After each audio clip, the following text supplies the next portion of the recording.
Hey, everybody, welcome back to another episode of Fix Your BS, where BS stands for belief systems. We talk about five major areas of life: relationships, business and career, health, finances, and beliefs. And I find people on the internet that are crushing it in different areas to give you strategy to help you achieve your dream life based on your own terms. And I've done that again. I found somebody that was just like a week ago. I see this guy's Instagram and I'm like, I'm kind of jealous. I want to be like that. I want to be a little more fit. I want to be a little more, uh, you know, motivated or a little more consistent with workouts. I know what to do. I'm a doctor. I know what to do. But I think we all get into these habits where, in life where you get stuck in a routine and you don't do the things you know you should do for whatever reason. And so we're going to talk a little bit about that. But today I have JD Emmons.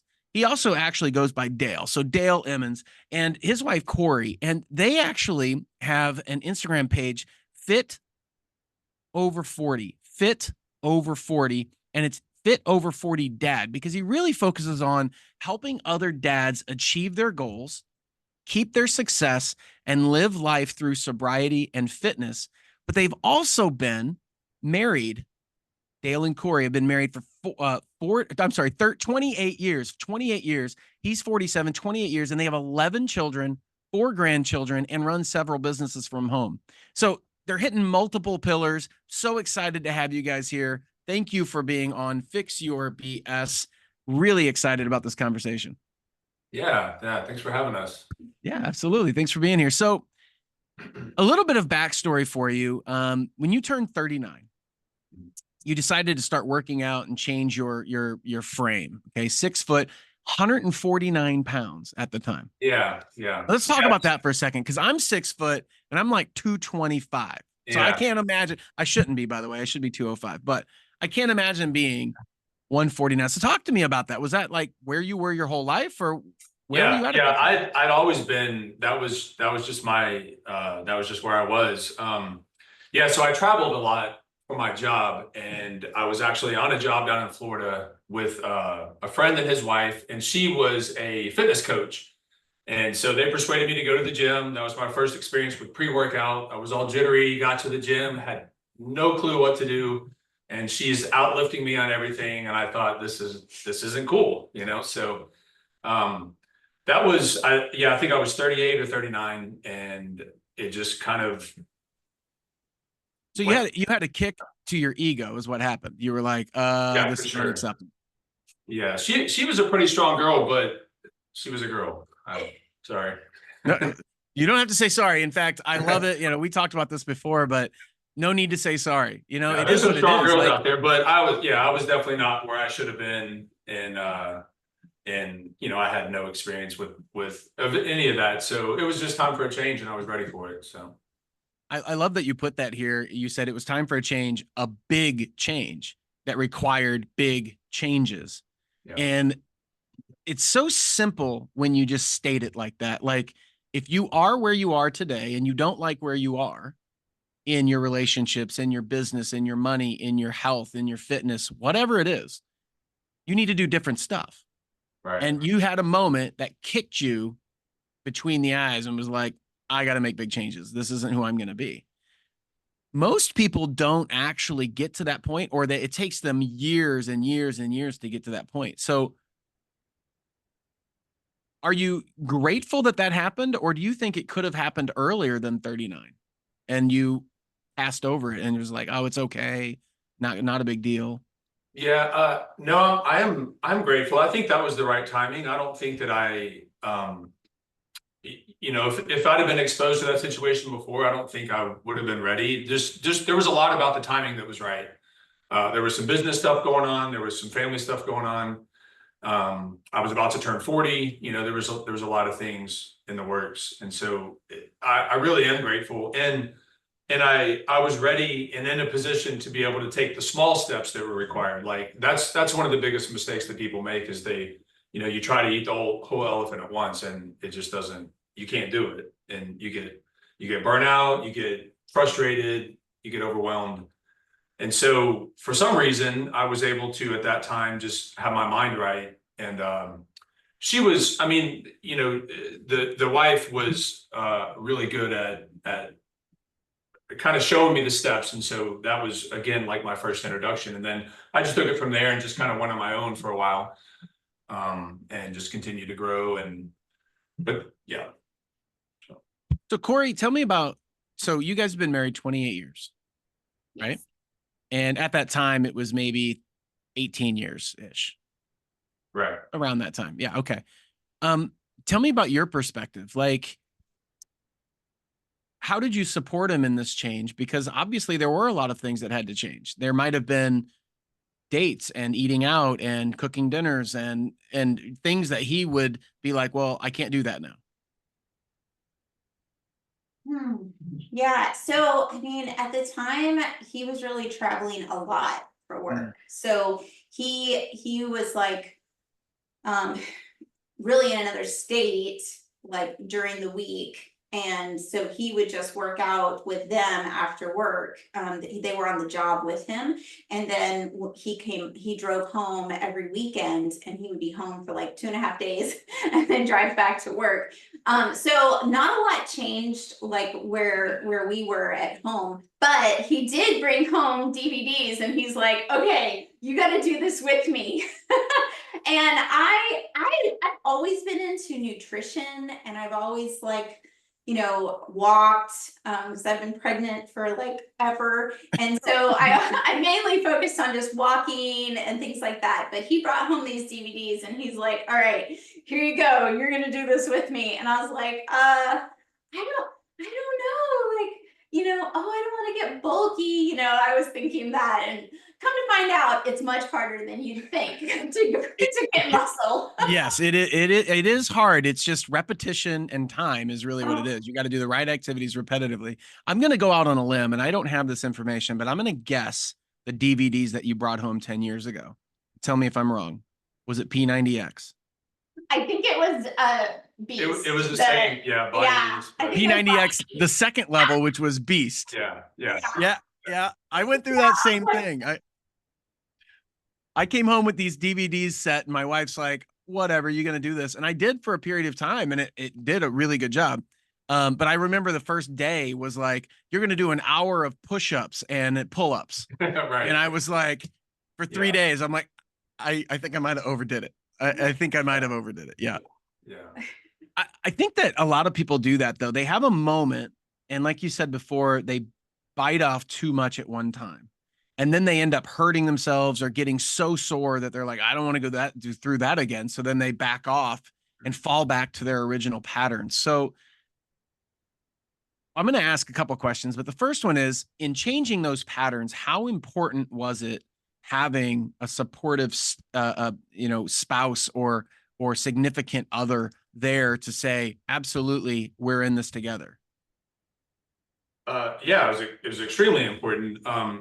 And my kids were a part of that too. I had some older kids. I remember coming home. This was probably a year later. I remember coming home. I had actually been out of I was in Hawaii for a while, so I couldn't actually come home on the weekends like normal. And when I came back, it was that little bitty skinny wet noodle dad that one of my daughters used to call me.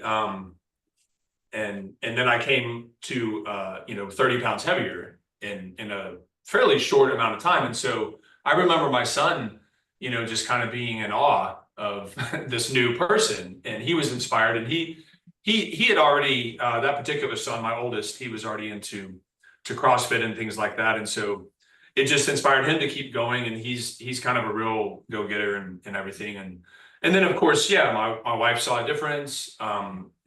It's more than just the physical part. I mean, the mental stuff that happens when you have to be disciplined and when you get more on a schedule.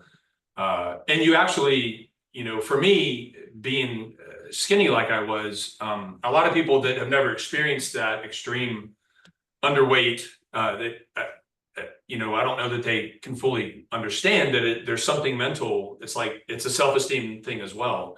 And what's to me really frustrating is that I always thought that there was nothing I could do about it.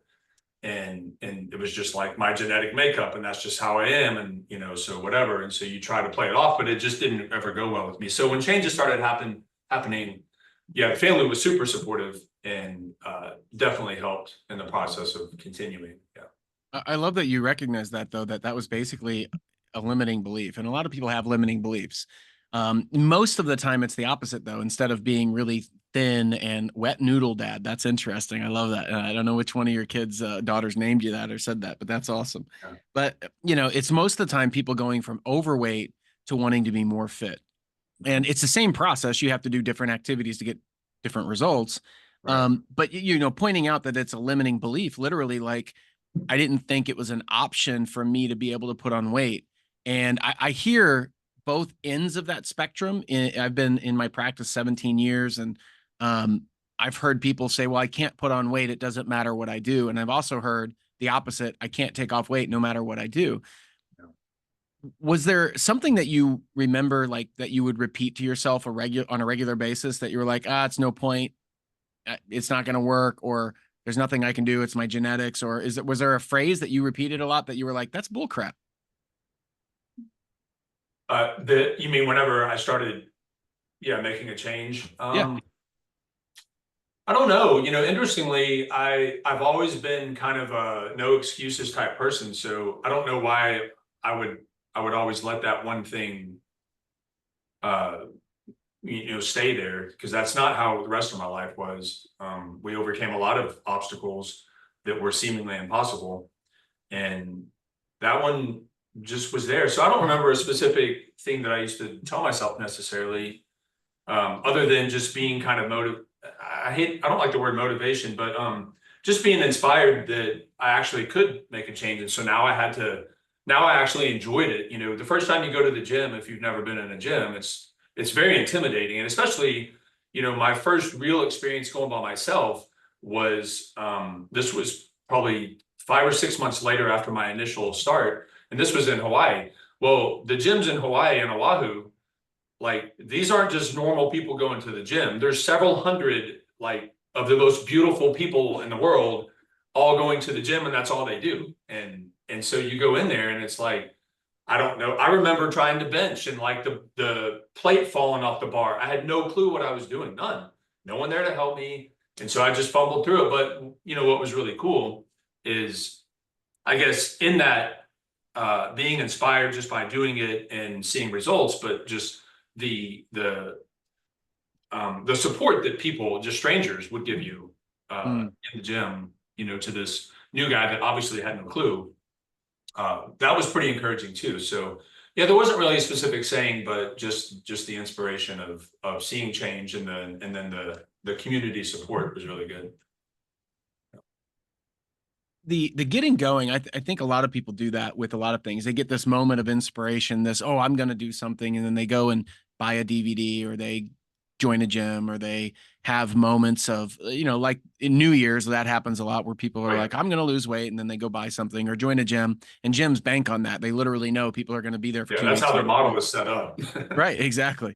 So the consistency is really the hard part. It's the discipline and consistency of, I am this new person and I'm going to do these new activities now on, this is who I am. How did that play out? Like, how did you stay? Because we're talking about a decade, almost a decade, 8-9 years. Well, so, I mean, full disclosure, like those at the beginning, I'd say the first 2 or 3 years was probably pretty, I was pretty gung-ho about it, I guess, pretty excited about it. And then, I get bored with things really easy. And my wife's always, kind of joking that it's funny that I've kept her around. Like, I'll get rid of things really fast. I get bored with things. And so with working out, like, always trying to find a new thing, just never being satisfied with the thing that I know so much now is that, what it takes to be successful in certain areas is often perceived as boring. It's very boring. It's very, like, you have to do the same thing over and over. But I mean, if you sit and think about it, like, the thing that caused the change or got you to the next place, why do you want to deviate from that? And I mean, maybe you can expand on it and you learn more. And that's what I do now. You know, I've simplified quite a bit now to where I know my maintenance doesn't take a whole lot, but like it's not super exciting to go do a pull up or to go do a whatever I'm doing. Like a squat is still a squat. But for a period of time, and this is what where I kind of got off track. For a period of time, I was trying to make it new and exciting every single day to like be motivated. And that doesn't work. It doesn't last. It might work for a short period of time, but it didn't last. It didn't last for me. It wasn't authentic. And yeah. And so then other things got in the way. So well, I'm going to ask a question about this because this goes back to, you talk about motivation. You know, there's a lot of people that I work with that are married, and I've been extremely fit in my marriage. In 20 years, I've been extremely fit. And then we also had these years we called the sweatpants years, which was like totally unfit. And right now I'm kind of like in between those two areas. Did you notice, was there a change in the relationship at all as you got more fit? Not just necessarily physical attraction, but just like a change in any of the dynamics of your relationship as you got more fit? she's more, yeah, she would be more observant in that. So one thing, so yeah, I always just had the skinny, you know, husband, and I honestly, I never really thought about it, because girls, I think, tend to like, if he's nice and if he treats you well, like that's really the main thing you're looking for. And so I don't know, he was nice to me most of the time, so I liked him most of the time, and that's enough, right? But what I noticed, so when he was in Hawaii, and he really did gain a lot of weight in Hawaii, and like he had, you know, not much to do. So after work, he just worked out and ate chicken and rice and chicken and rice, lots of chicken and rice.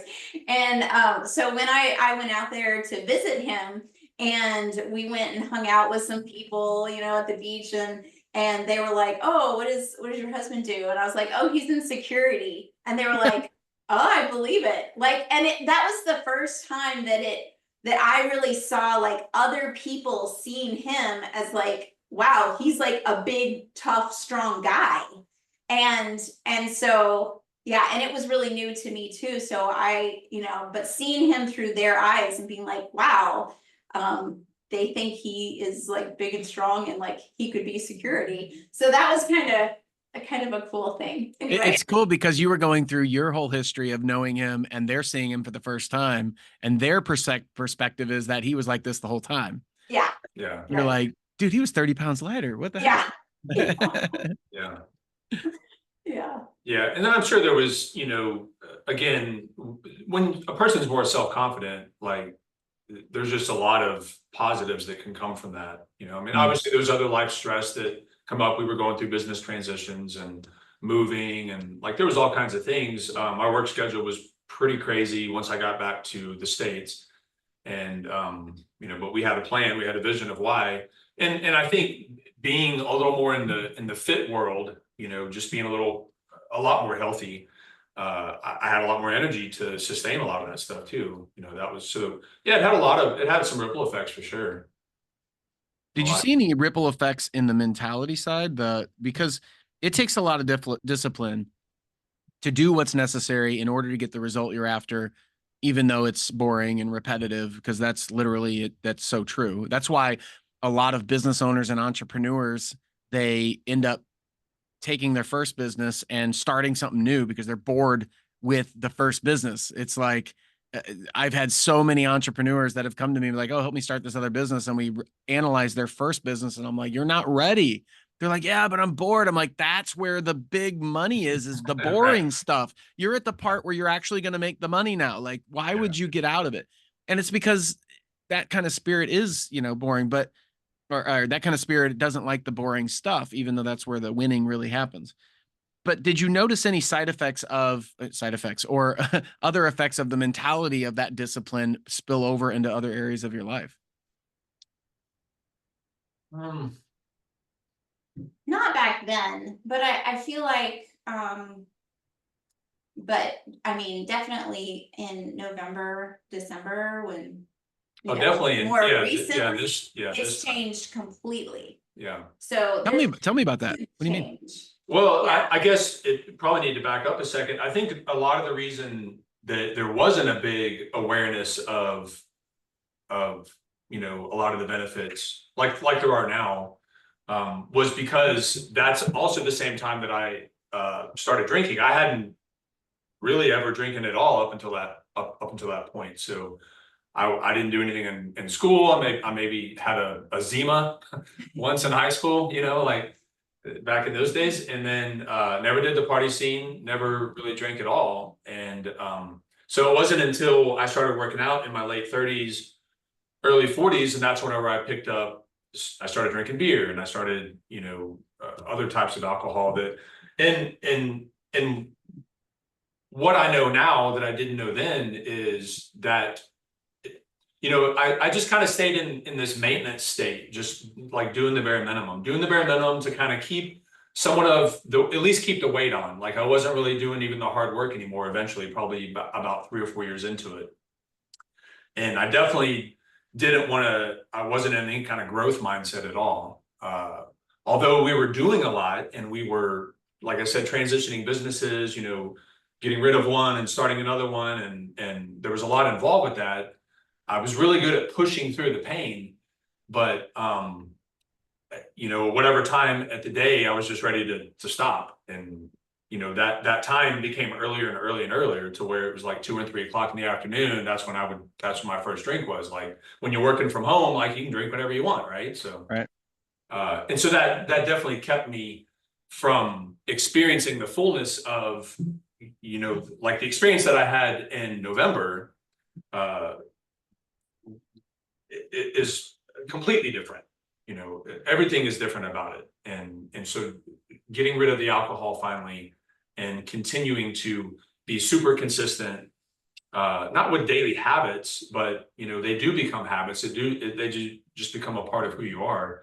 But it keeps you in this, you're allowed to stay in this growth mindset. And so like, I feel kind of backed up. I've never felt backed up with ideas before. Like they've often, it's kind of the family joke that I don't really think. I've been accused with this. I mean, like when I was working, when I was doing my contract work in the security industry, like I was really good at my job. I was one of the best at my job. The people that I would work with would get frustrated at me because they knew that I didn't like to think. I'm like, I don't like to think. I don't want to think about, you know, tomorrow or plan this out, or which could have been, I mean, who knows how much better things could have been, right? I have no idea. But when you're not in a growth mindset, the first opportunity that makes sense that you can justify to stop thinking in the day, you know, that's when you do, you know, that's whenever you stop. So Talk to me about that, because I've had other conversations with guys who help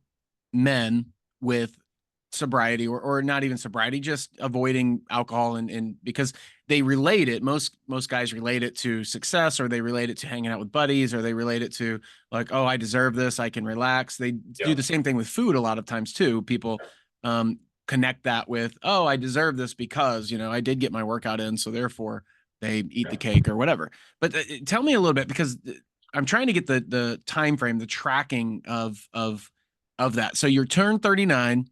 You're like, I got to start working out. I'm going to build some muscle. You start doing that. Obviously, I think being on the road and that's being with other people that worked out, or at least that were relatively fit, you had time, and that kind of helped you in that. I think because you weren't in as much of a routine. But when does alcohol come into that time frame from then 39 to now you're 47? And then where did it go? What's the story? Yeah. So alcohol and fitness kind of came in at the same time. It was just the nature of, I didn't go out and party whenever I was traveling. So my going out was, I would go to work and then I would come home and work out, and either, you know, with or without the people I was working with. It was kind of a teams. We would go from place to place, and we would often room together as well. And so when I was back in the hotel or the apartment or wherever we were staying, that's, you know, we would just drink and watch whatever sport. They were really into baseball, and I hated baseball. I didn't like sports at all. And so I would drink and, so that's whenever it all kind of came in at the same time. When I would come home on the weekends, I probably didn't drink as much at first, just because it was weird, because it wasn't something that my family was used to seeing me do. And then in some sort of weird way on jobs, when I started justifying it more and more, because drinking, and I know this isn't everyone's story and I don't advocate this at all, but it actually kept me out of more potential trouble. It kept me out of, going out in public. When you're living in Hawaii and your family is however many miles away, like, you can do whatever you want. Like, no one knows what you're doing. And Right. Everyone has their assumptions about what I did, but I had a very strict schedule of, first of all, eating 5,000 to 6,000 calories a day, that's a job in and of itself. Working out for 3 to 4 hours every day. That included some running.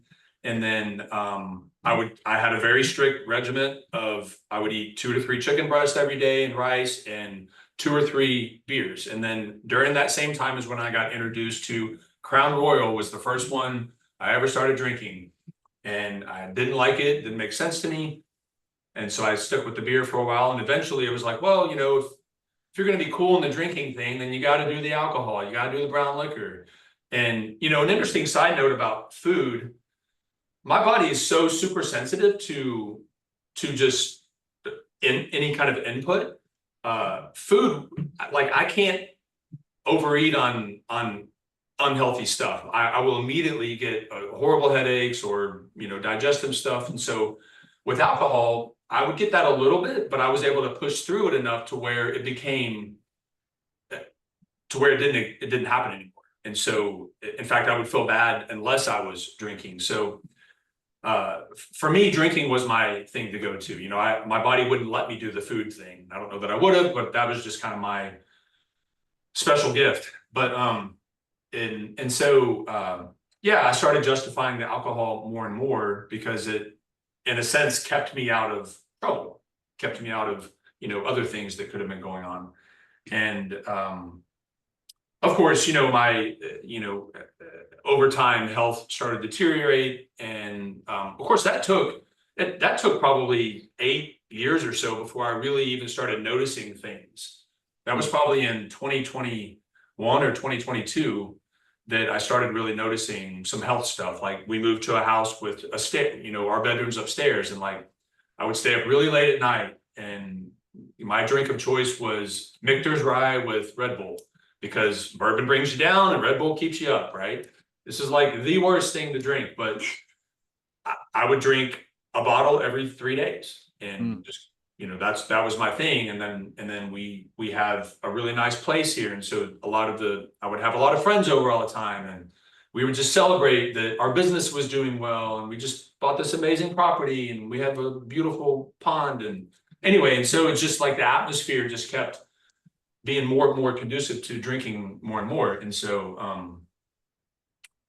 I don't remember what the original question was, but drinking, it was just progressively got worse, and started overtaking the fitness stuff, to where you can only push through pain and lack of energy so much, right? And I reached my point.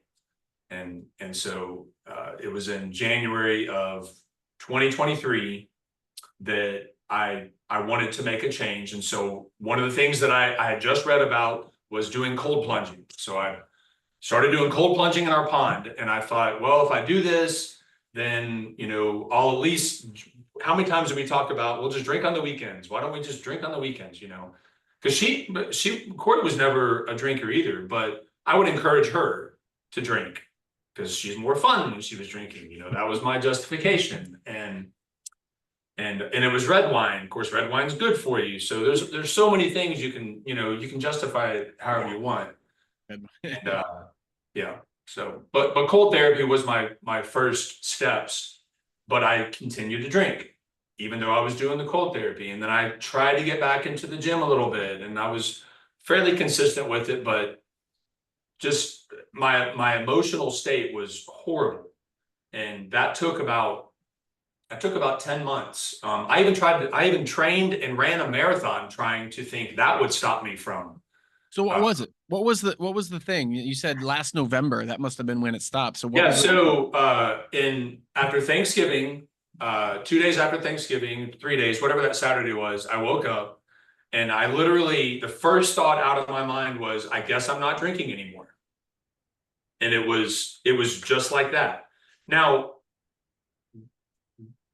that's how I tell the story. The foundation is being a believer, being a Christian.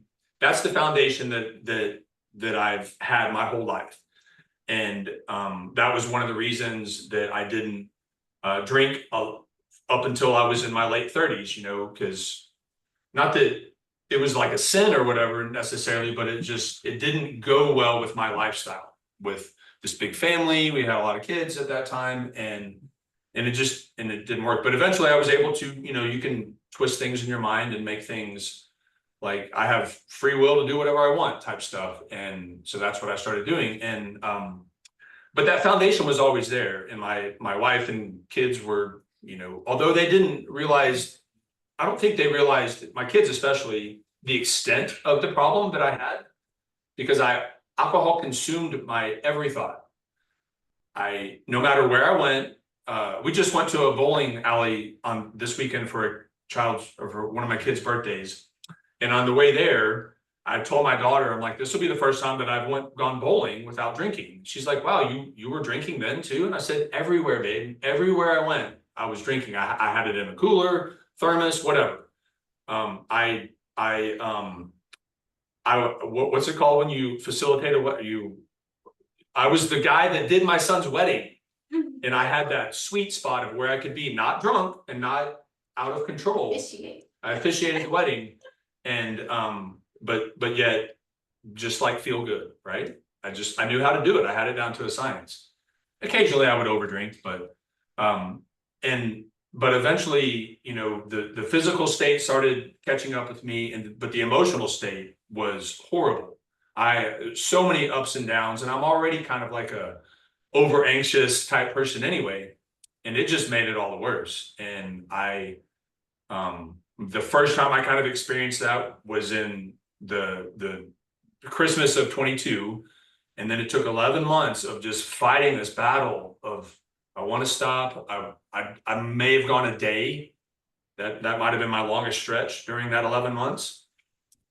And yeah, it was bad. It sounds so bad. And it was, and in some senses, I wish that I would have been like a drunk, so to speak, so that the problem would have been more apparent quicker, but it wasn't. Yeah, but I think you're speaking into what a lot of men deal with. And I think it's more men than women. Now, this is just from my experience, but men have this idea or this stereotype, if you will, of being hey, you got to be strong, can't show emotion, and really you don't have that outlet of people to talk to. And so what happens is you literally bottle it up inside, and then you try to eliminate the worry, pain, fear, anxiety, whatever you are calling that internal bottling up process, and you're trying to numb it with alcohol. And that's not an uncommon thing. And so it becomes this acceptable thing, like you said, justifying it in your mind of like, well, it's because whatever. And in my book, I talk about reasons versus excuses. And don't get me wrong, I'm not a preacher that's saying I do everything right, because I don't. This is just saying, because I've dealt with this on my own. I've dealt with reasons versus excuses. And same thing with working out. A lot of people deal with that, where they'll say, well, I can't work out because, and they'll give some reason, but it's really an excuse if you really dive in. I can't stop drinking because, or I am drinking because, and it's really a reason or an excuse. And it's an excuse, not a reason. They call it a reason. Yeah. And that internal work to figure that out is hard. And without an outlet of other people to talk to, it becomes even harder, because you're just trying to figure it out with what you already know. And so I think you're speaking into something. First of all, it's impressive that you open up and admit that, because most people wouldn't do that. Like, so kudos to you. And I appreciate that. And I'm sure Cory appreciates that as well. but I think it's a battle that a lot of people are facing. And it's not a drunk where you can't perform in life. You're not being a husband or a father or a business owner or, somebody that's productive at work, but it's almost in between there where you're like, things aren't as heavy if I've got a buzz, if you will. Yeah. And that can turn into a lot of other things. But what's interesting is people know. Yeah. You don't think they know. They know. Yeah. And that's tough. And I've dealt with that same thing too. So I'm not coming down on anybody. I'm saying I get it. I totally get it. Yeah. Yeah. And I think, you just said it a second ago, back to like the actual switch, I guess, was me sort of admitting that there was a problem, like verbally, like actually more than just verbally actually came later. I had to admit it in myself, in my own mind, to myself, secretly, whatever, that by definition, I was an alcoholic. And to me, an alcoholic, like I'd experienced what the world thinks an alcoholic is, like, violent, throwing things. I'd seen that a few times in my life, and I wasn't that, so I wasn't an alcoholic, right? Well, the alcohol had complete control over me. It consumed every thought, every event, everything. I couldn't function without it, and I knew, like I said, I knew the sweet spot. And so once I finally admitted that, I think that was probably, it was probably, I don't remember the exact moment that I did that. My first real clear memory is just waking up on that morning and just saying, I guess I'm not going to drink anymore. Like, it was the coolest, most freeing feeling. And that's what I want for everyone, right? Mm. And, people reach out and ask, like, how did you do it? What steps? And, and I try to give them practical steps and say this and that and the other. And I even talked today about, one of the missing things that I haven't really talked much about is my faith. That is a part, but, I don't know where everyone's at. I mean, obviously that's where I want people to be, but is it possible without that faith? I suppose it's possible, but the actions, the things that you're doing on a daily basis that takes up so much of your day has to be replaced with something. That whatever emotional thing is going on there has to be replaced with something. And so for me, it was just reconnecting to God and just, and that's been a process that didn't just happen like completely. Like, it took several months for me to really figure out what that even meant. And now I'm at a much better place. I mean, there's still more to grow and more places to go, but yeah, just finally admitting it. And then, to the family and then publicly admitting it, on a public platform. Of course, I had like 3 followers or whatever, but and then one of the next steps to like seal the deal, because I had a whole liquor cabinet full. I had thousands of dollars worth of really nice scotch and bourbon and really cool collector bottles and stuff. And I think I came downstairs one day, and I'm kind of like we're known for like just doing things on the fly, I guess. And so my wife said something about, well, when are you going to get rid of those bottles? I'm not nagging at all. She was super sweet. And that's something that we need to talk about as well, as like from the spouse's point of view, because I get those questions a lot. And I don't know how to answer these wives, because it's really like, you can't nag them into it. Like, it doesn't work. You can't even really nudge them into it. You can't say, here, look at this guy's Instagram. Like, that doesn't work. But anyway, well, the first thing is that you have to want something like that. Like, yeah, you have to realize it's a process. Like you've been saying, it was a year's worth of process of trying to figure it out and work through it, and on your own. You have to want that. Like, nobody else can do that for you. And that's the first thing is want to, and then decide, and then admit, and then accept, and start taking small actions, and then measuring the results. Yeah. And, taking some actions that, kind of like a burn in the ships type thing. I mean, sure, I could have gone to the store again and bought all the stuff again, but like pouring out those bottles and writing a letter to myself.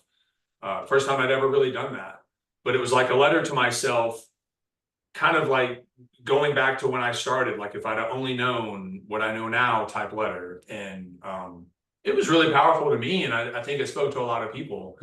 And you know, it's painful pouring out, you know, kind of your prizes, right? You know, I was very, I would go back, I went back through my Instagram and my Facebook stuff, and the amount of times that I posted about this new whatever liquor that I got, or new cigar that I got. Collecting, you know, like, oh, I'm gonna try this one, and this one's only $200-$300, and thankfully it's like an identity, right? I mean, you become an Oh yeah, identity. it's for sure, and identity is exactly what it is. And we just went out to eat the other night, and we passed by a cigar and bourbon lounge. Like, how cool does that sound? Like, I want to go into the cigar and bourbon lounge, right? And I'm not bashing that necessarily, but because I think people can probably do that. I still think it's bad for you, but I think people can do that and handle it. You know, I couldn't. And so for me, it was like this club thing, and being the guy that wasn't cool in school. I didn't do sports. I didn't have a lot of friends. I didn't, you know, we were really poor, and you know, shopped at Kmart, you know, just. So this new identity of like having the cool stuff really, in my mind, put me in this other level of being accepted, you know, from a whole different group of people that had made it successfully, and they were financially, you know, doing better. And we were doing better, but we weren't in a position to where I by no means should have been doing this. Like, it's not like we just had money, you know, that we didn't know where to spend it. Like, but I found it, and yeah, so it definitely became an identity. And so I had to strip myself of that identity and really find out who I was. And that I feel like, in a, you know, relatively speaking, that's kind of happened fairly quickly. If you think about how long I was intensely in that old identity. You know? I think a lot of people deal with that because they're living an identity of what other people expect of them. And the reason why you have negative emotions is because you're doing things, or you know, you are having actions in your life that are opposite of who you really are, or different than who you really are. And that's why you feel bad about whatever action you're taking after you did it. Like, you wake up the next morning with a hangover and you're like, why did I do that? Like, that was stupid. Like, what good did that come of that? And there's a reason. It's not just the hangover. It's like, well, I know this is bad for me. Why am I doing it? And actually confronting that and forgiving yourself and accepting that and admitting that, that's a lot. That's an internal battle. The hard part is even if you get to that point and you're like, okay, I'm not going to do these things anymore. I'm going to create a new person, a new identity. The other people in your life have identified you as someone. And therefore, not only do you have to overcome yourself, then you have to overcome that second wave of other people going, well, what do you mean you're not going to go to the Scotch and bourbon and bar? And what do you mean you're not going to go with us to blah, blah, blah? And then there's this freaking out on their part. Like, who are you? I don't even know. And I have a really great story for that. My son was in a bowling league, and I'd go watch him. And while I was there, I'd always drink a couple drafts. And we walked in one day, and this was when I was getting really fit. This is 2019. And I wasn't drinking. I was eating chicken and rice and vegetables and fruit. And I mean, I get it. I know exactly how to get there. And I walked in, and the person that we know, she's the owner. She's like, oh, here, let me get you your beer. And I said, oh, no, I don't. I'm just going to drink water. And she goes, oh, you mean to start? Yeah. Like, in her mind, she couldn't disconnect it. Like, no, you always get this. Like, what do you mean? And that was hard. But if people can understand that within if you just have a story, you explain, and within a couple weeks of being that new person, other people will start acclimating to that. Yeah. It's totally, totally fine. So speaking of baseball, I used to play baseball, and I wasn't a runner, but when I wanted to really get in shape, I knew that I needed to be able to jog or run for a period of time in order to do certain things within my workout routine. But my kids didn't recognize me as a runner. And so initially I was like, I'm going to go for a run. And they're like, why? You know what? When are you going to be done so we can go do this other thing? Yeah. But within literally 2 weeks, it became, when are you going for your run so we can go and do this thing? Like, they got acclimated just within a couple weeks. So people that are listening to this, if you've made that decision and you're like, okay, I'm going to create this new identity internally of who I really want to be, accepting yourself for that. Understand that other people will acclimate to it. You just have to push through that. Yeah. Well, they'll acclimate to it or they won't come around anymore. Or they'll leave. Right. So, And you have to be okay with that. Yeah, we had some friends that we hung out with quite often. But it was always the whole get together was based around drinking. And yeah, like when he started posting and working out, we saw them a couple more times, but it's been 6 months. So And you got to like anytime there's change in life, no matter what you're doing, anytime there's change, you have to give something up. Something is going to go away. Yeah. So if you're going to change and be extremely fit over 40, which I just love that, fit over 40. But if you're going to change and be fit over 40, dad. fit over 40 dad. Yeah. Fit over 40 dad. But if you are going to change something in your life, there's going to be things you're going to have to give up. There's going to be something or multiple things. And places. You have to be okay with that. You know, like some of it's places or things you do. Like we don't have those late night like get-togethers here every weekend like we were doing. And yeah, this was party central. Yeah. I would joke with people, you know, like that it's kind of like I live in a frat house. It's how I felt sometimes. And it was, and that was, you know, on that note, it was sending. And this is part of my transition too, is I started realizing how much of a wrong message it was sending, or a confusing message it was sending to my kids. To our older teens, boys, you know, that were, you know, coming of age and deciding how they were going to handle the drinking thing. And in my, you know,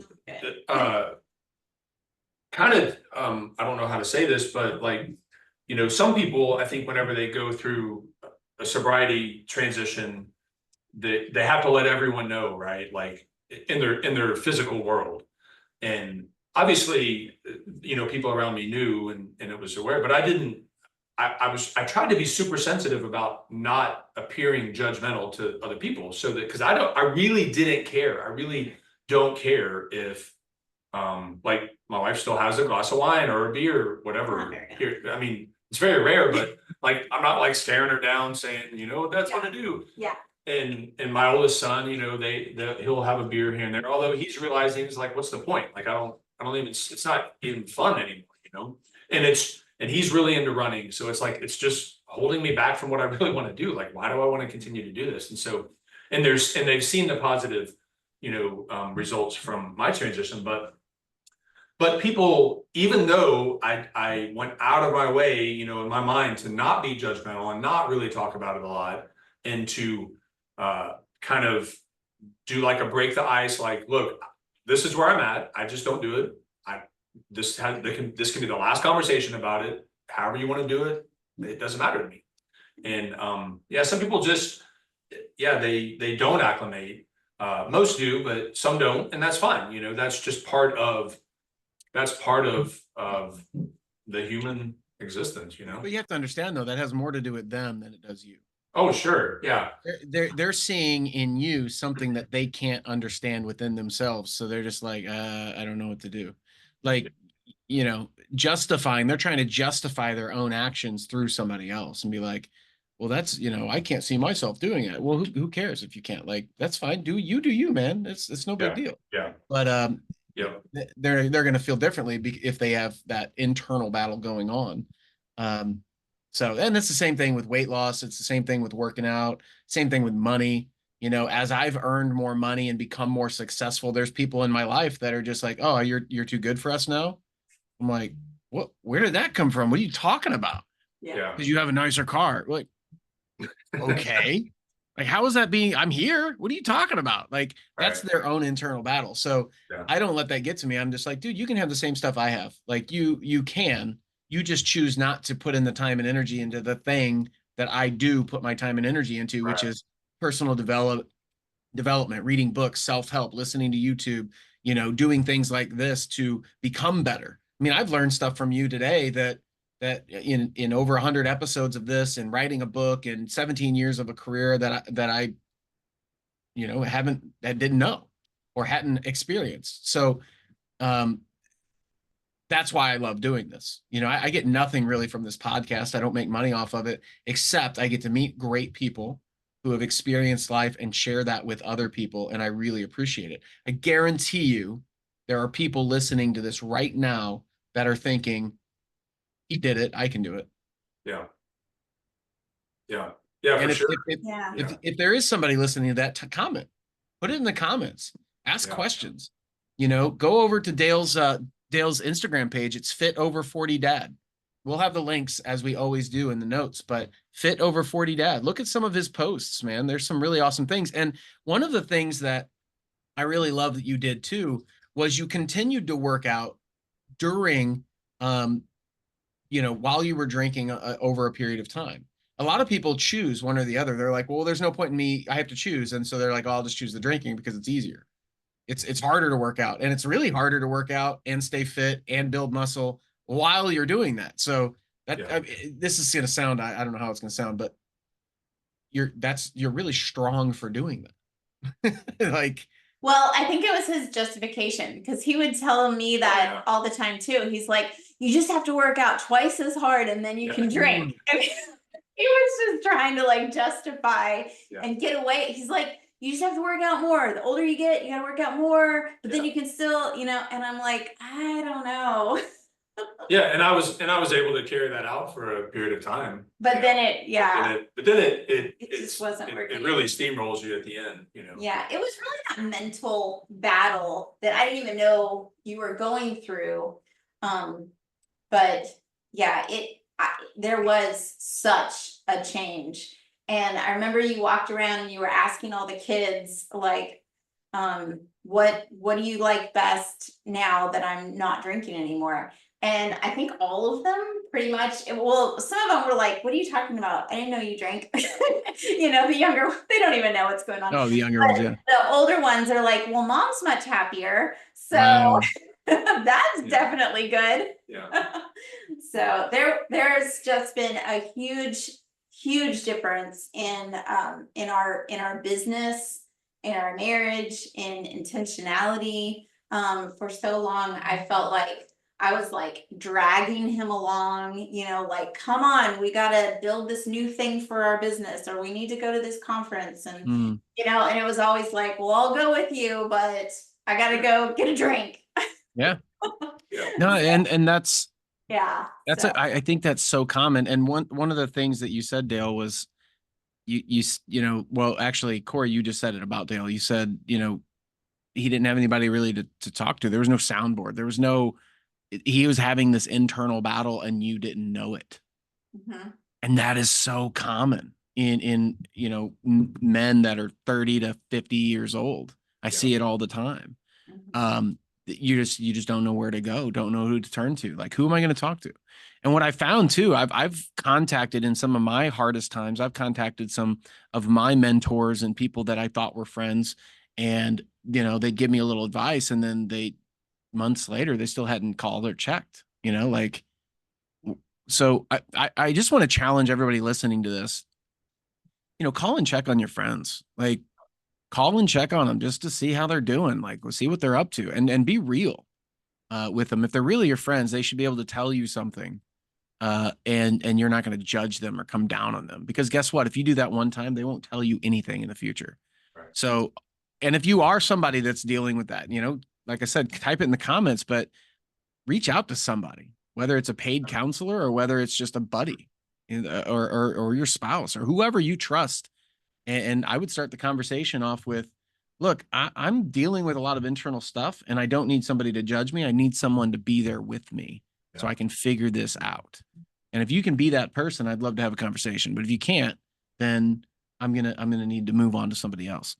And so that's how real things really get corrected and fixed. So, you know, I really appreciate you, Dale and Cory, you guys, for being really open and honest, because that we need more of that nowadays. We need more open honesty, people that are really just, you know, able to tell their story. It is very odd, and it's very refreshing, because so many people are guarded. I've done a lot of interviews where people will not say the real truth, the real truth, because other people are dealing with that real truth. So I really appreciate you guys doing that. Do you guys have anything, any final, I think this is our longest episode ever, by the way. That's how impactful it really is. Like Yeah. you've literally changed people's lives by telling your story and overcoming it and understanding. So like I said, everybody needs to reach out to fit over 40 and on Instagram, or you can click the email, or you can go to the website success through sobriety.com. Success through sobriety.com. But any final things that you'd like to add, or revelations that you came up with through this process of not only being fit, but the alcoholic side of drinking and not drinking, and the relationship side, with your wife, or Cory with your husband? I think one of the biggest things that I kind of harp on a lot is the accountability part, and that can look different, right? For me, it was my immediate family, and then it was this simple decision to do this Instagram page that, like I said, was really small for several months. Just being accountable to myself, like, holding myself true to something. And then, changing the cues in your life. Another big part of my the transformation was I read the book Atomic Habits, and that was really good. There's a lot of habit book out there. Your book, I'm interested to read your book because it sounds like something that I would really like, and I'm kind of dry right now, so I need a copy of it. But there's stuff like that is helpful. Like there may not necessarily be anything new under the sun, but the way that it's worded sometimes from certain people just really can resonate with you. That's how it was for me. Mm-hmm. And so the accountability, changing your getting rid of the cues in your life that trigger certain things is really helpful. And then one of the other big things for me was like choosing to do something hard. And for me, that thing that I chose to do that was hard, that's still hard to this day after a year and a half of doing it every single morning, is getting in that 40-degree water, 42, 43-degree water. Like, it's not comfortable, it's not fun, but it lets me know, and it reminds me that I can choose to do something hard. I'm not going to die. It's temporary. Like, there's so many lessons from it. And there's a lot of different things that people can do. But that's the one thing that I tell people about, because that's my experience. And now it's just a part of who I am. It resets my mind. I'm sure there's other physical benefits. That's what cold therapy's talked about, a lot about. But I like the mental reset and just the reminder that I can do something hard. And when I lost the desire to not drink, that in and of itself made it easy to not drink. But finding the new me was kind of difficult. That was a process. And so I had to, change the course of my day. And I had different, like little, not anniversaries, but like little marker points. The first time we went to the Billy Graham library that I didn't drink. So bad. The first time that I went bowling, it didn't drink. Or like I really don't think those are markers necessarily, but I think it's just the recognition of, wow, I time was doing, and here and this. Yeah. I think it's just the recognition of, like, really that's good. the admission, or and the acceptance portion of, like, yeah, I'm admitting it. Yeah, last time I was here, oh yeah, or every time I'm here, this is what I do, but not anymore because I'm this new person now. Like, I really think it's just coming to that fruition of, like, the acknowledgement is really what it is. It's acknowledgement. Yeah. And I would say, just as far as couples, like, if you've been married for 10 years or more, like, you have to keep finding things to grow together. And so if one of you is on a growth path and wants to start walking or getting 10,000 steps a day, or making sure you drink, I don't know, a half gallon of water, or just those different things. And you don't necessarily, like, we don't actually work out together, but we're both working out daily. And it just feels good to be doing something together and growing together. And that is so, so valuable for a lasting marriage. I totally agree with that. My wife would say, if you're not on the same page, show them your page. Yeah. It's just communication of, this is where I'm headed. Where do you want to head? And where can we do that and head together in a direction? And where does all that fit? And it's having those conversations. But Dale, Cory, you guys are awesome. I really appreciate you. And I will send you guys a copy as well. My team will send you a copy. I'll sign it and put some information or whatever, and I'll get it to you. So, Thank you. yeah, just really appreciate you sharing everything. And like I said, being so open. This is going to help a lot of people. And if people, you guys that are listening, share this out with people that you love, that you know. Like, marriage is tough. Life is tough. Business is tough. And there's things that we reach out for to cope, to try to make things easier. But in reality, when it comes to overdoing anything, it just makes life harder. Yeah. And so you got to have that balance within yourself. To everybody listening to this, I really appreciate you sharing out. I really appreciate you clicking on the links that we have below, successthroughsobriety.com and Fit Over 40 on the Instagram link, and Fit Over 40 Dad. I'm sorry, Fit Over 40 Dad on the Instagram link. And really just, if this helped you in some way, shape, or form, let us know, because that's the whole purpose of this. I really appreciate you guys being here on the Fix Your BS podcast, where BS stands for belief systems. And like I said, I'm your host, Dr. Greg Pursley, also known as Dr. G, where we are helping you create your ideal life on your terms, your dream life on your terms. Thanks for listening, and we'll see you on the next episode.